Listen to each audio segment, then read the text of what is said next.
Et pour ce grand réveil, Alexandre, vous restez avec nous. On parle évidemment d'euthanasie. C'était la grande nouvelle d'hier. Et pour cela, nous recevons Alexandre Allégret-Pillaud, député UDR de la 5e circonscription du Gard. Bonjour, merci d'être avec nous. Bonjour, merci de m'accueillir. Alors, vous dénonciez il y a hier, il me semble, une loi mortifère qui porte délibérément en elle tous les germes d'une société orwellienne où la fraternité n'est que le masque apparent d'un eugénisme latent. C'est un entretien, chers auditeurs, que vous pourrez retrouver d'ailleurs dans le JDD. Eh bien, Alexandre Allégret-Pillaud, ça y est, nous sommes dans cette société orwellienne que vous dénonciez hier. En tout cas, tout est fait pour. On nous a vendu une loi prométhéenne, mais effectivement, on s'engage clairement sur une dimension orwellienne où les plus vulnérables seront clairement poussés à l'euthanasie ou à défaut au suicide assisté. Je pense que si vos auditeurs ont un peu de temps à perdre, qu'ils n'hésitent pas à re-regarder les débats qui se sont tenus en hémicycle. Il y a des scènes disons, extrêmement illustratif de la réflexion on a pu constater dans certains milieux.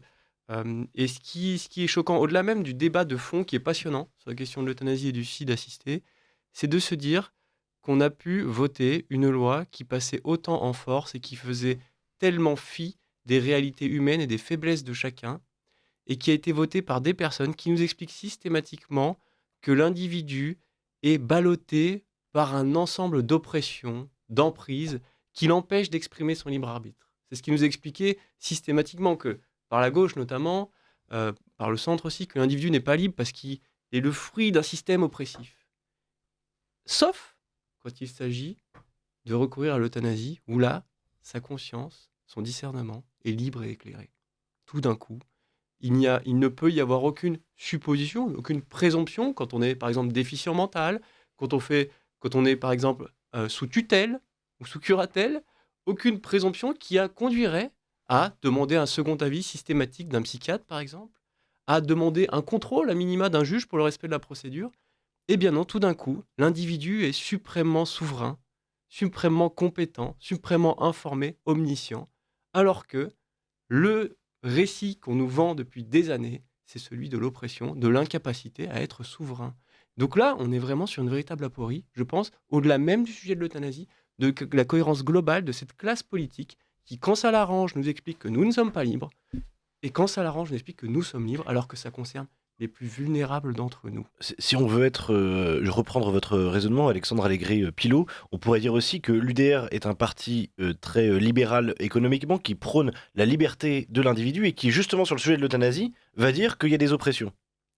Alors, je vais modérer un petit peu cela. Effectivement, l'UDR a voté en bloc, nous avons tous voté contre cette loi. Vous êtes le seul parti, d'ailleurs, à vous être opposé en intégralité Exactement, nous à avons l'euthanasie. l'unanimité chez nous là-dessus. On ne dit pas qu'il y a des oppressions, on dit qu'il faut vérifier ce sujet, parce que l'oppression doit être présupposée dans certains cas. Et il faut prouver si ce n'est pas le cas. C'est l'inverse, c'est-à-dire qu'il y a des garde-fous dans la vie qui sont utiles. On a la chance, entre guillemets, d'avoir des contrefactuels étrangers. Ils sont limpides. Dans l'hémicycle, il y a eu des mensonges qui ont été tenus, notamment par le rapporteur, sur ces sujets-là, sur l'impact en termes de statistiques, en termes de suicides, sur l'impact sur les plus pauvres, sur les handicapés, qui représentent un tiers, dans certains pays, des demandes d'euthanasie. Euthanasie qui devient la norme pour mourir. Vous avez dans certains pays une représentation de 8% des morts sont des morts par euthanasie. Euh, avec des taux de pauvreté délirants sur ceux qui y recourent, avec une surreprésentation des schizophrènes. Par exemple, je rappelle, les schizophrènes en France, c'est 600 000 personnes. C'est 1% de la population. Rajoutez à cela ceux qui sont dépressifs, c'est plusieurs millions de personnes. Dépressif, c'est une maladie mentale.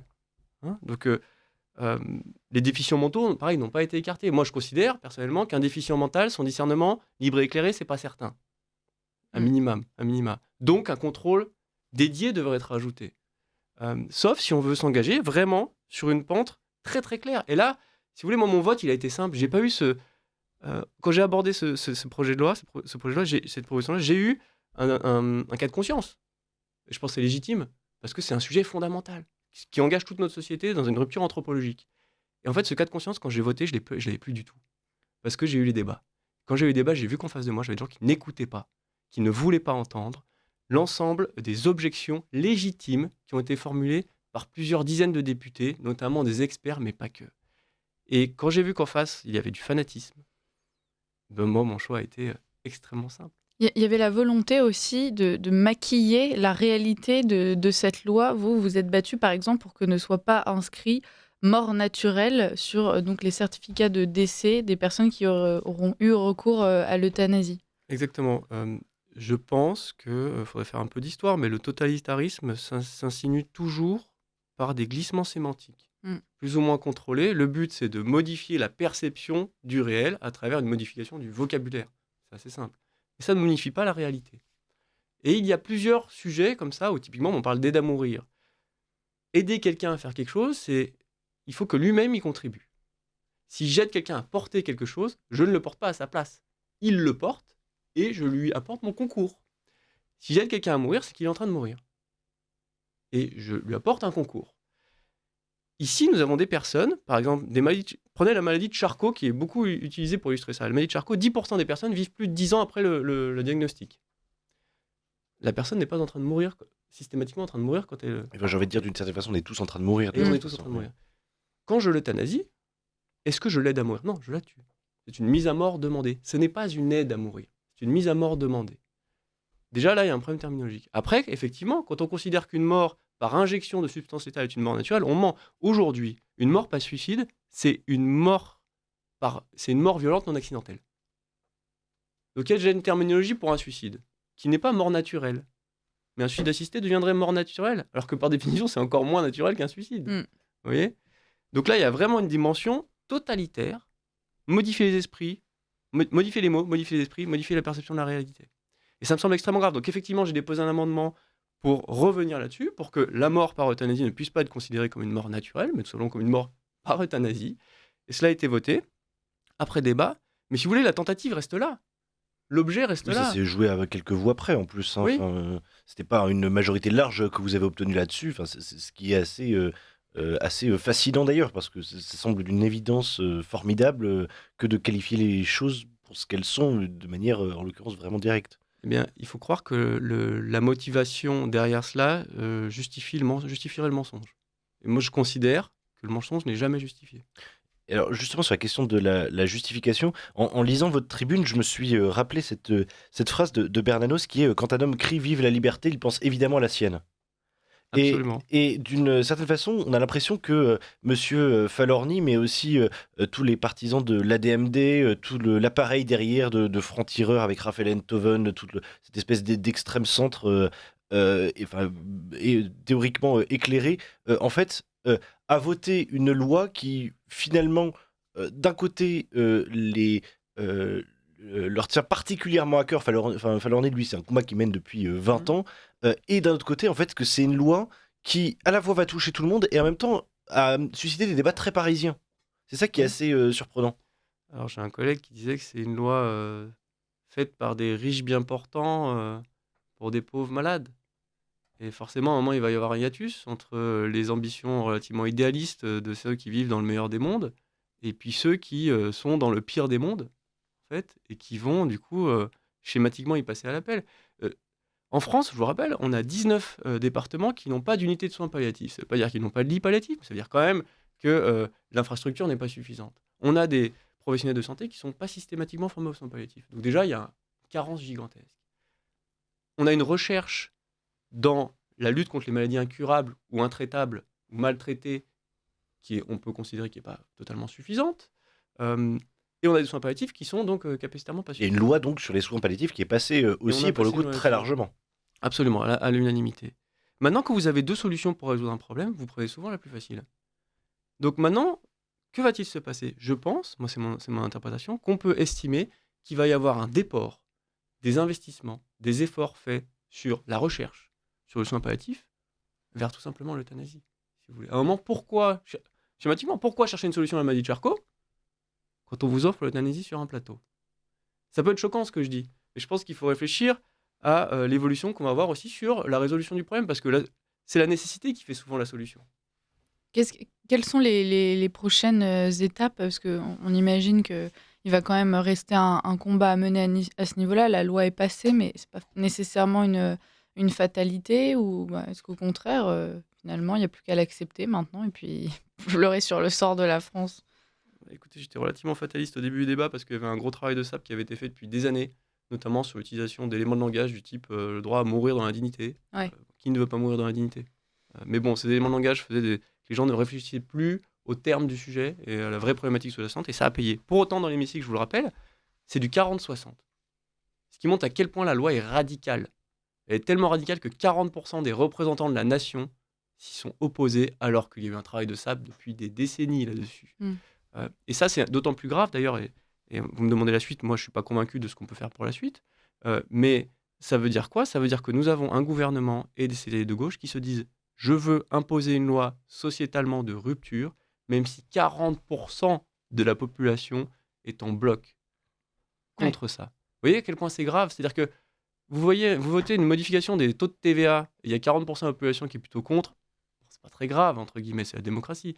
Mais quand la démocratie impose une bascule, disons, d'un modèle anthropologique vers un autre, et que vous avez 40% de la population qui est vent debout, vous pouvez estimer que là, c'est une réforme qui est mal conduite, étant donné son ampleur. Là, vous auriez ouvert 2-3 concessions, peut-être que vous auriez eu 80%. Avec vous, pardon.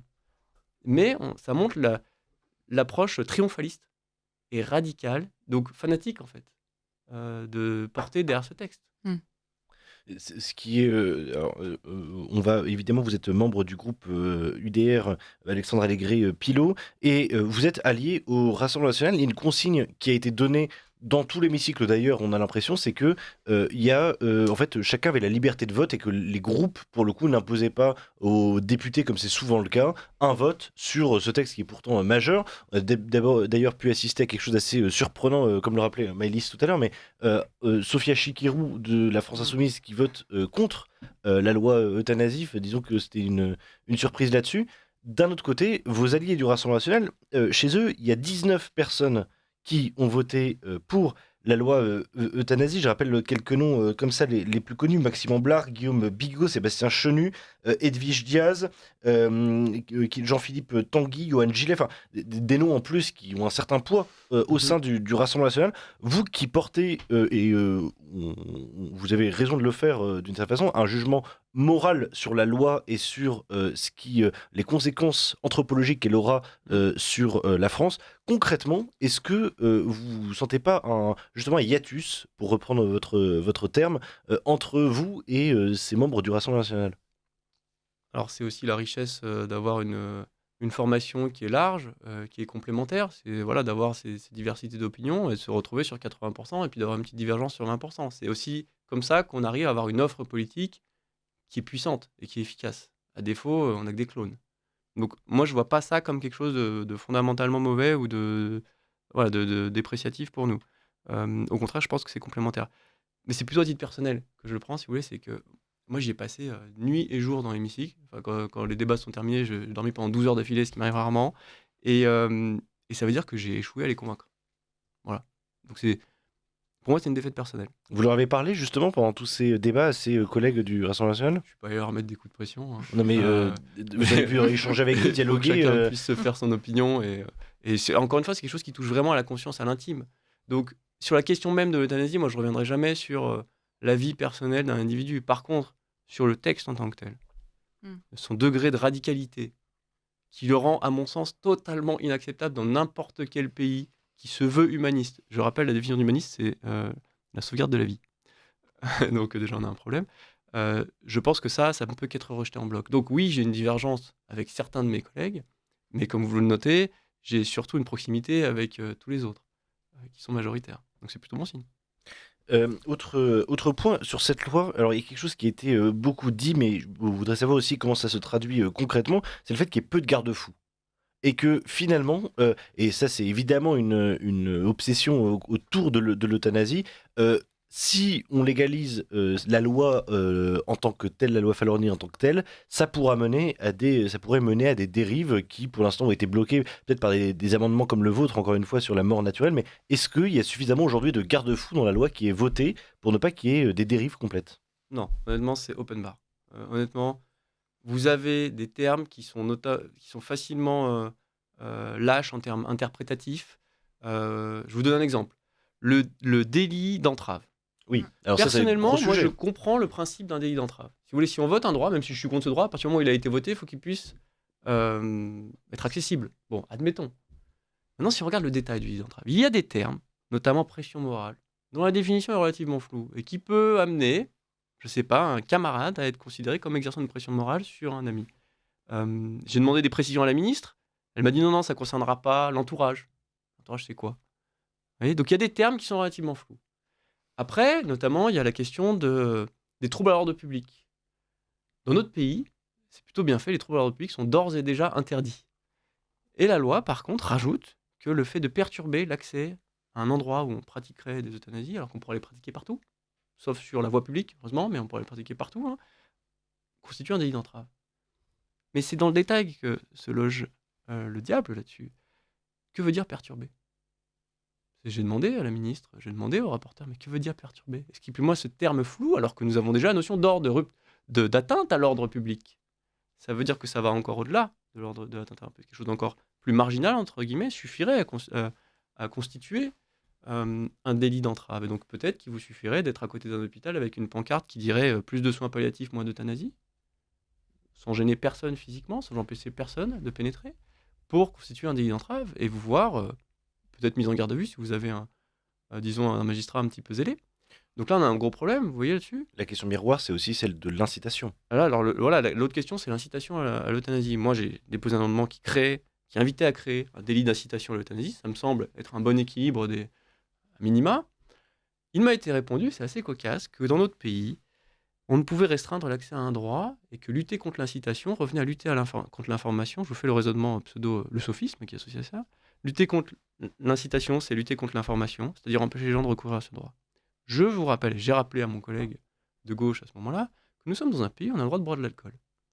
Pour autant, il se trouve que la loi E20, notamment, vient poser des restrictions légitimes à la publicité faite pour l'alcool. C'est-à-dire que dans notre pays, on pourra faire de la publicité pour l'euthanasie, mais on ne peut pas faire de la publicité pour l'alcool. On va s'arrêter sur ces mots. Tout ceci n'est pas très réjouissant, mais Alexandre Allègre-Pilot, merci de vous être battu, parce que c'était une véritable bataille ces derniers mois. Sur ce sujet de l'euthanasie, je rappelle que vous êtes député UDR de la 5e circonscription du Gard. Merci d'avoir été avec nous ce matin et merci à votre groupe d'avoir voté en bloc contre l'euthanasie, ce qui n'est pas le cas de tout le monde. Merci, bon courage. Au revoir.